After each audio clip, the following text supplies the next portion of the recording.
जय जोहार, जय छत्तीसगढ़ी। तो भुइया के भगवान मोर किसान मल्ला भुईधारी मल्ला जोहार है। ये वीडियो के सीमांकन के बारे में दूसरा एपिसोड में मैं आप सबके स्वागत करता हूँ। संगी हो, हमन सब एकर पहली के वीडियो में ये जानेन कि सीमांकन बर आवेदन कैसे करे जाते और आवेदन के संग में का चीज के आवश्यकता होते। अब आवेदन लेके आप तहसील कार्यालय या नायब तहसील कार्यालय में जाहू और आवेदन ला दूहू तो आवेदन वहाँ के बाबू है या तहसीलदार है स्वीकार करते।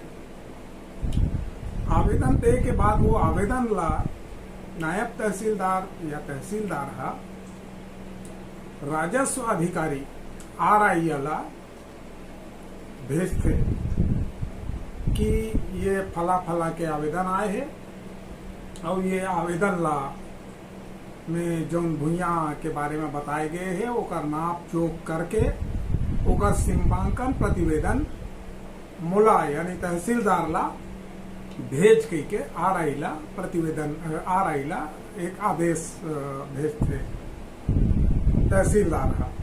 अब तहसीलदार के आदेश RI में पहुंचते एक दो दिन बाद आप RI में पता लगाए लगी आपला।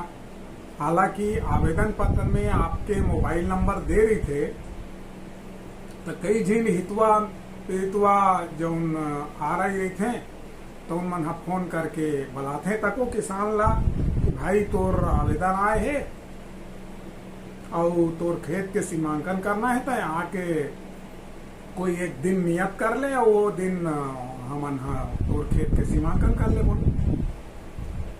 तो RI में या तो फोन से RI बुलावे था या आप स्वयं 2-3 दिन बाद RI में संपर्क कराओ।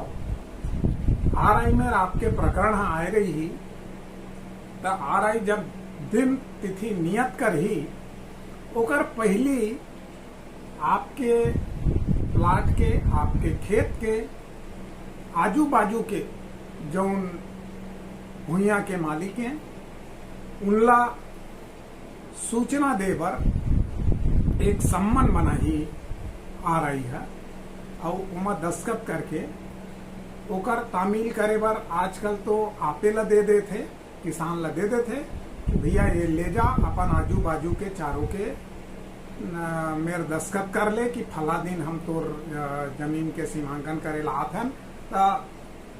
चूंकि आपके आजू बाजू आपके जमीन है तो आपो के हित प्रभावित हो सकते है तेकर सेती आप वो अवसर में वहां उपस्थित हो जाओगे तो वो सूचना लेके आप ला तामील कराए लगते। अब ऐसी स्थिति भी आते कि हमार जमीन में कोनो अवैध कब्जा कर ले है तब हो आप ला वो बात ला RI ला बताए लगी कि भैया ये कब्जादार है और ये कब्जादार ला तको के नाम से तको नोटिस बनाए जाए। हो सकते है आपके कब्जादार आपसे नोटिस के तामीली आप संग नहीं करे आप RI ला बताओ। RI है मुहर्रिर के माध्यम से वो सूचना ला तामील करी। नियत तारीख को RI है आपके प्लाट में जरीब लेके कोतवाल ला पटवारी ला और एक आध झीन नपैया ला लेके पहुंची। अब ये मसला में छत्तीसगढ़ में व्यवहार है कि आप 1 एकड़ के 50 रुपया शुल्क पटाए हो। RI साहब है आपके खेत तक जाही आपके प्लाट तक जाही तो बढ़े महंगाई में तो 50 रुपया पेट्रोल वाला पूरा नहीं 50 रुपया सरकार के खाता में जमा हो गए। तब व्यवहार के बात ला आप जाना था समझा था वो हिसाब से व्यवहार करो।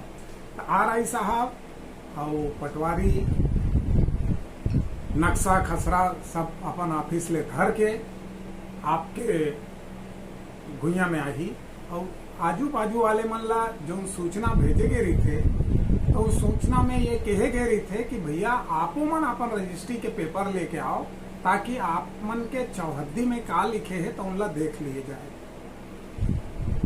वो दिन जाते जरीब धर के या टेप धर के जरीब के जमाना खत्म हो गए चांदा के जमाना खत्म हो गए। चांदा प्रकार में RI साहब मन ना पाए नक्शा और ओकर बाद जरीब के कड़ी के हिसाब से फीट उट में सब ठीक ठाक करके दें।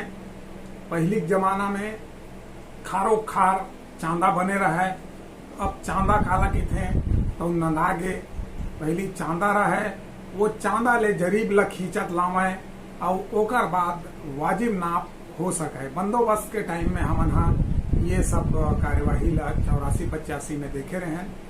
अब चांदा है नहीं तो आजू बाजू के कोई बड़े बिल्डिंग, कोई बड़े सीमा मार्क है तो उन जगह ले जरीब ला धर के या टेप ला धर के RI साहब आपके जमीन के नाप करते। जब आपके जमीन के नापी में आपके जमीन वाजिब रकबा मिल जाते ता ओकर प्रतिवेदन बनाए जाते और प्रतिवेदन में आजू बाजू वाले चारों व्यक्ति के जो आपके आजू बाजू के लोग आए रही थे लेकर दस्तखत करा के एक पंचनामा बनाए जाते कि भैया अतका फुट उत्तर में, अतका फुट दक्षिण में, अतका फुट वही जो रखसहू और उतनी बुढ़ती कतका कतका फिट रही से कतका कतका ना पाए है तो उनला लिख के पंचनामा में दस्तखत कराते। ये ही मसला में अक्सर विवाद चालू है। अब आजू बाजू वाले कोई प्लाट वाले है तेकर से आपके विवाद है या वो हा ओला आपके नाप हा स्वीकार नहीं है या आपके भुइया हा ओकर भुइया को खुसर गए है इसे नजर आते है वो दबा ले है आपके प्लाट ला, तो निश्चित है वो पंचनामा में दस्तखत नहीं करे या पंचनामा में तब दस्तखत कर ही जब ओकर मन मुताबिक ओमा कुछ लिखे हुई और अगर वो सही सही दस्तखत कर दे है तो वो है एक आधार बन ही वो व्यक्ति मेरे लिए आपके जो वो चपले जमीन है आपके दबाए भुइया है आपके तो ला आप प्राप्त कर सका था।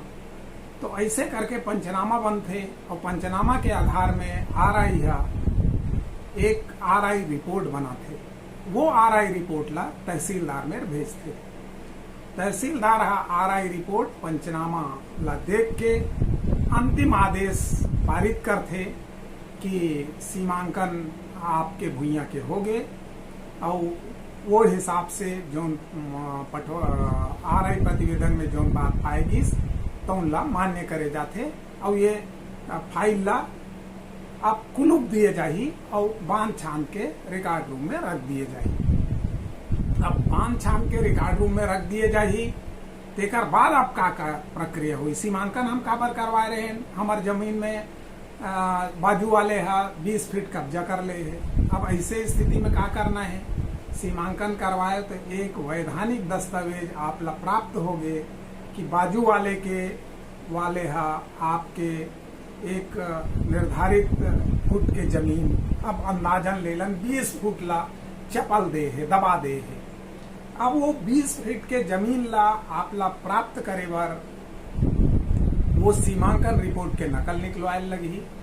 रिपोर्ट के नकल निकलवा के भू राजस्व संहिता के धारा 250 के तहत एक आवेदन आपला तहसीलदार में करे लगे कि भैया मोर भुइया ला ये फला व्यक्ति 20 फीट दबा दे है, वो भुइया जो दबाए है तो उन कब्जा मोला दिए जाए और वो भुइया ला मोला शासन के प्रभाव से प्रदान किए जाए। अगर प्रेम से मान जाते तो 20 फीट के भुइया छोड़ दे ही, नहीं मानते तो आप ला शासन ला यानी तहसीलदार ला आवेदन करे लगी। आवेदन करे 250 के तहत आवेदन करे और सीमांकन होए दोनों के बीच के दूरी कानून के हिसाब से हम ये सोचथन कि 45 दिन के होना चाहिए। काबर कि 45 दिन के अवधि में कोई गलत सीमांकन होए है या वो सीमांकन से आप या आजू बाजू वाला कोई व्यक्ति पीड़ित है या ओला पसंद नहीं है वो सीमांकन, वो गलत सीमांकन होए है इसे करके ओला लगत है तो ओकर सीमा अवधि ओकर ओला चैलेंज करे के सीमा अवधि 45 दिन है। तो सीमांकन के आधार पे अगर 250 आप लगावत हो तब 45 दिन बाद लगाओ। हालांकि परिसीमा अधिनियम के तहत ये 45 दिन के अवधि के गणना अलग अलग प्रकार के हो सकते, अलग अलग प्रकार के एकर इंटरप्रिटेशन यानी अपन हिसाब से एक अर्थान्वयन लोगन करते। वो अर्थान्वयन में ये भी आते कि जौन दिन वो सीमांकन के बारे में आपला पता चलिस और आप नकल निकलवाए ओकर 45 दिन के अंदर तको आप आवेदन कर सकत हो। तब मोटा मोटी हम ये मानन कि सीमांकन के दिन आजू बाजू सभी व्यक्ति मन ला सीमांकन के बारे में पता चल गए रही से, और वो सीमांकन के बारे में उमन ला कहीं कोई आपत्ति करना रही से तो 45 दिन के अवधि में कर देना रही से।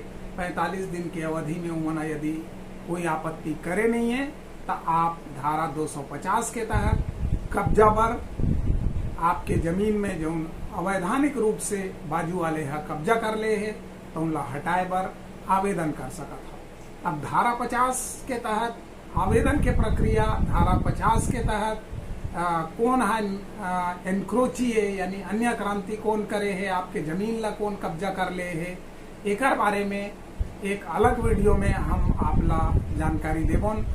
तब तक के लिए जय जोहार, जय छत्तीसगढ़, जय छत्तीसगढ़ी। और एक गोठा बोलना चाहता हूँ भाई हो, अगर आपला ये वीडियो पसंद आवत है, आपके काम के, तो ये चैनल ला हमार लाइक कराओ, सब्सक्राइब कराओ और संगी मन संग शेयर कराओ। जय जोहार।